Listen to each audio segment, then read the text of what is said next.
Hi there everyone, welcome back to our channel. If you're new, don't forget to hit that like button and subscribe. So today guys, we'll be talking about revenge trading, hence leads you into having losses, and then lastly we'll be talking about how to overcome those losses. Okay, so without any further waste of time guys, let's get to it.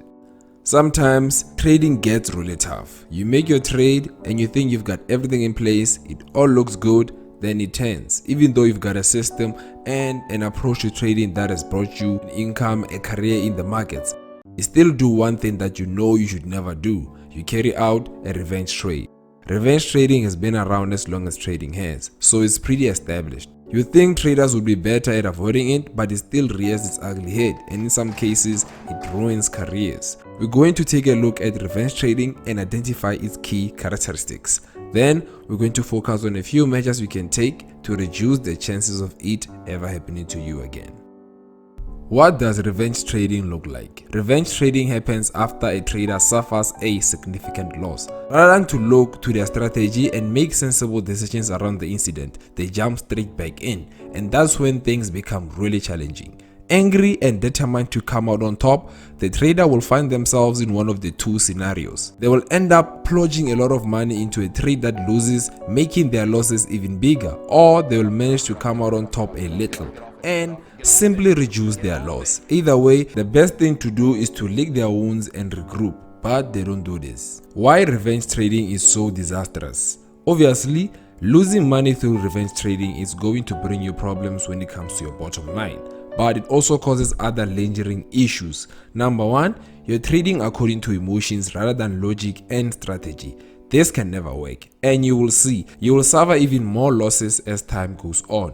You will forget any entry and exit strategies that you may have developed. This may have served you well in the past and brought you security, but you'll forget this when you revenge trade.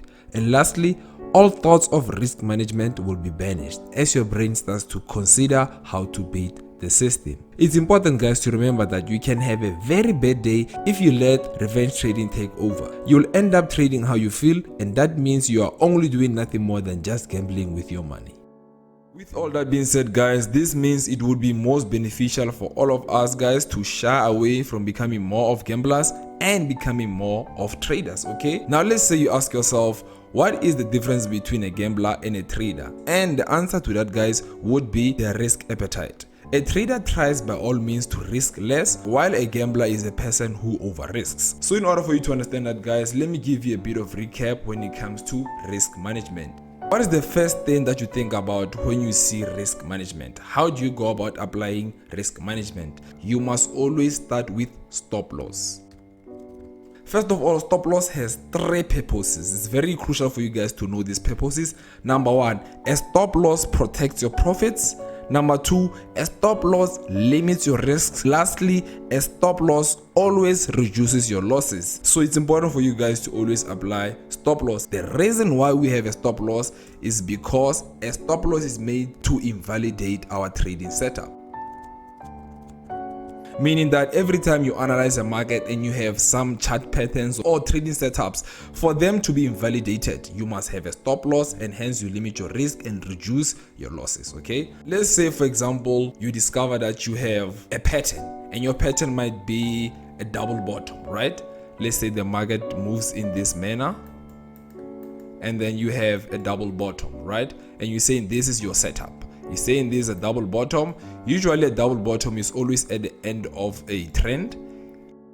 Let's say we have a downtrend and we're about to enter a buy. We would have ourselves a double bottom right here.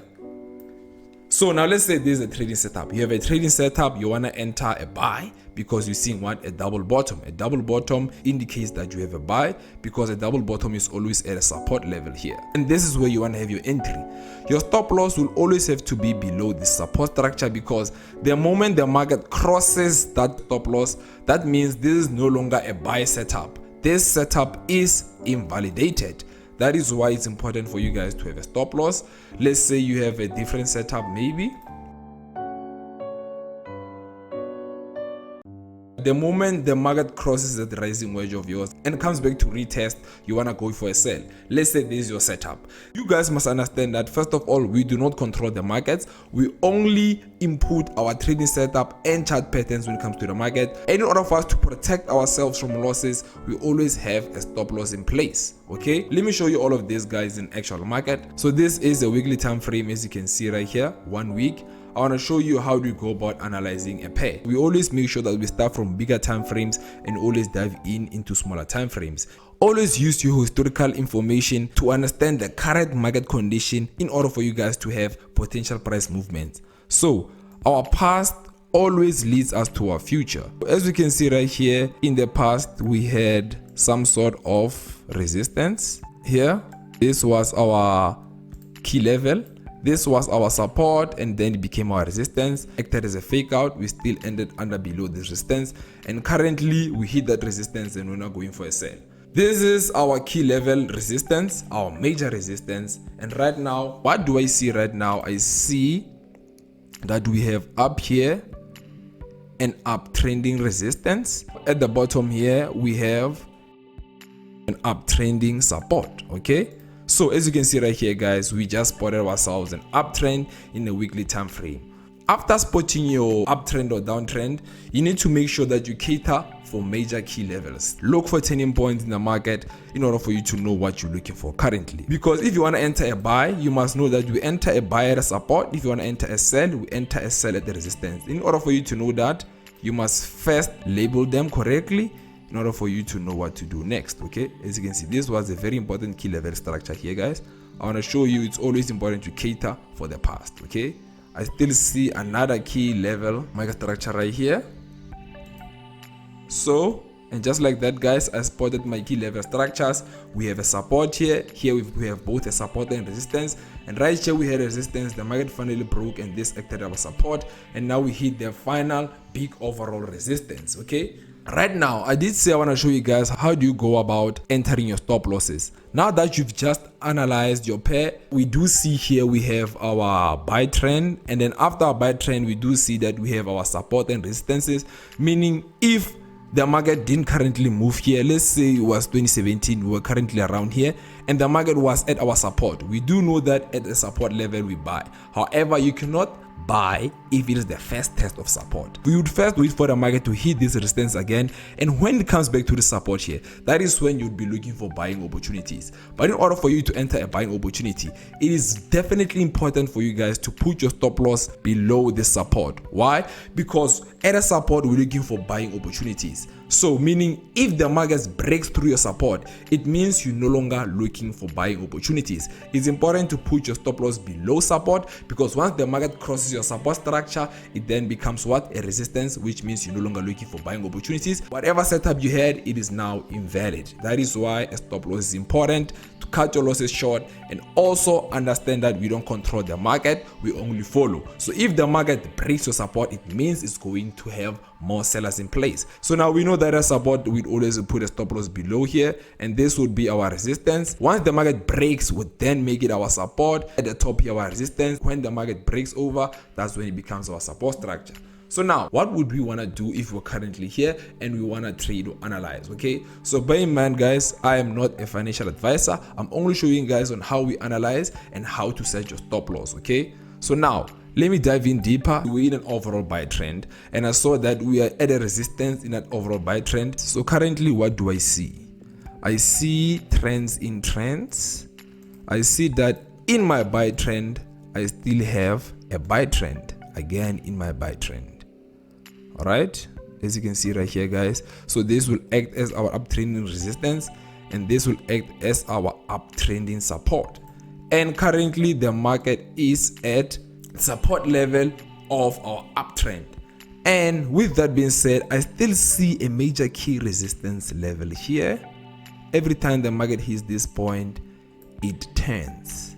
Okay, so that would act as a major key resistance level. And what do I see? I always check overall direction to see what do we currently have, and I dive in deeper if I want to have entries. So right now I do see that we have some sort of a double top. Let me show you what do I mean by that. So let's say this is our double top. The market hit our resistance twice. Right now, it won't be the best time to enter. Even though we are still below resistance, we are still above support. Entering here is called a premature entry. You must only enter after you have confirmation of saying you have a setup. Now let's say, guys, I have a setup. I want to show you first my setup, and then I want to show you how I'm going to put my stop loss according to my setup. Okay, I'm saying I have a sell setup. The moment the market breaks this support line here, the moment the market breaks this support line, that's when I have my sell setup. So currently the market hasn't decided, and we do not control the market, we only follow. To become a trader, you must understand that 90% of the time you must be patient, and 10% of the time that's when you must execute your trades. So I'm saying, guys, this would be my sell, provided that the market breaks my support. Meaning, after the market breaks this support, that's when this support line here can become a resistance, and I'll be looking for sells. However, if the market breaks above this resistance right here, I have this resistance right here. If the market breaks this resistance, it would then become a support, and the market would go up to test the previous resistance before going back down.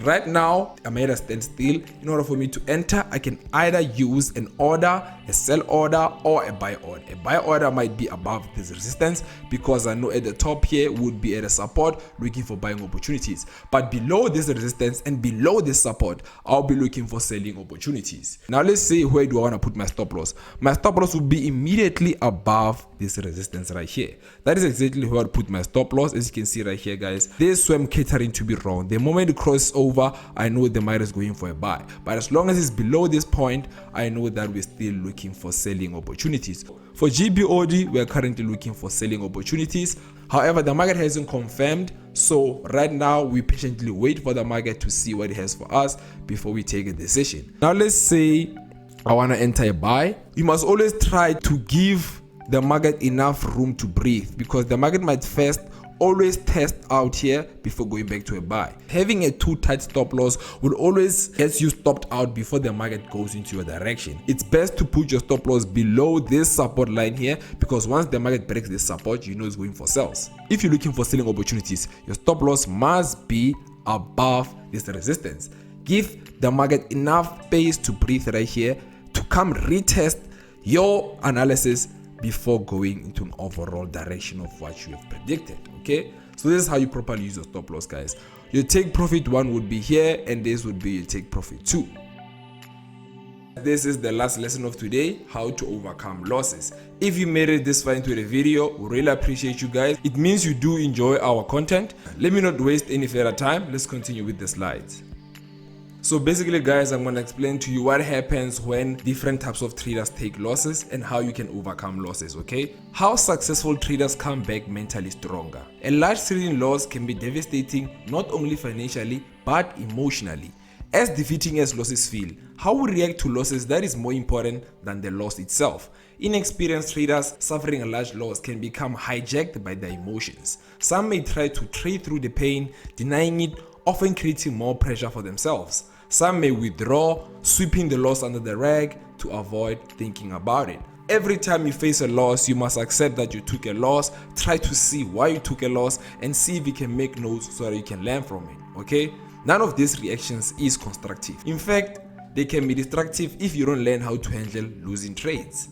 Depending on the individual trader, they may cut winning trades prematurely, overtrade, overstay unprofitable positions, or engage in other unrewarding actions, all done out of fear of another loss.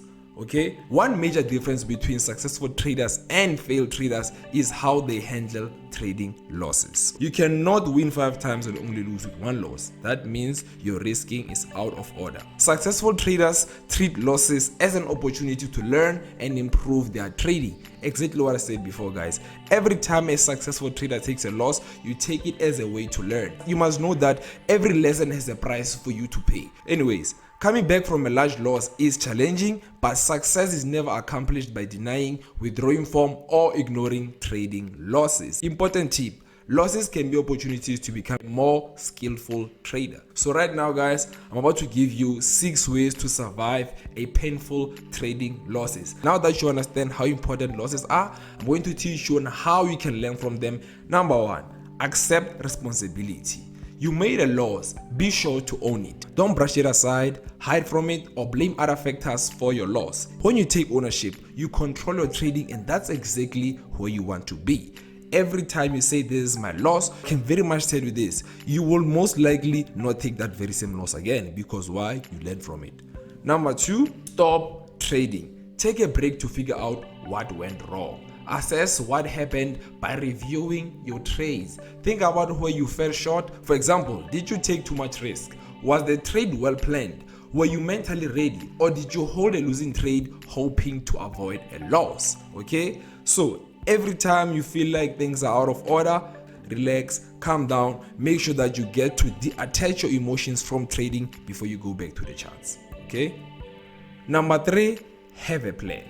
Make a detailed action plan for future trades. The key notes of a plan should include things you will do differently and also what you will no longer do. Example, holding a losing trade hoping it will return to break even.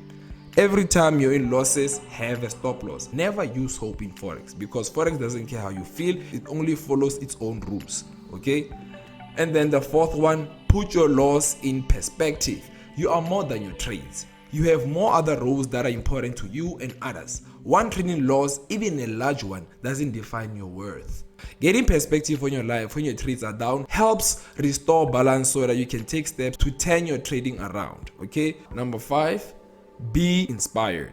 Use this loss as a motivation for learning and develop your skills for better trading. The best professional athletes become excited when they discover that they have a weakness in their game. They use this weakness as a reason to improve. Exactly how we should take losses, guys. Every time you take a loss, you must tell yourself that I'll never take that loss ever again. Meaning, if you see that opportunity, you'll know what to do next time. Always think long term when you want to trade Forex, okay? And the last one, guys, get back in the game. Once you're done the recovery work, trade again. You're mentally stronger and better prepared than you were. Let the loss go and put your good intentions into practice. For those who want lessons on how we analyze the market, make sure to click on the link. Check out that channel. That's where we post analysis and market reviews. Make sure to check it out. This is FS Go, your mentor, signing out.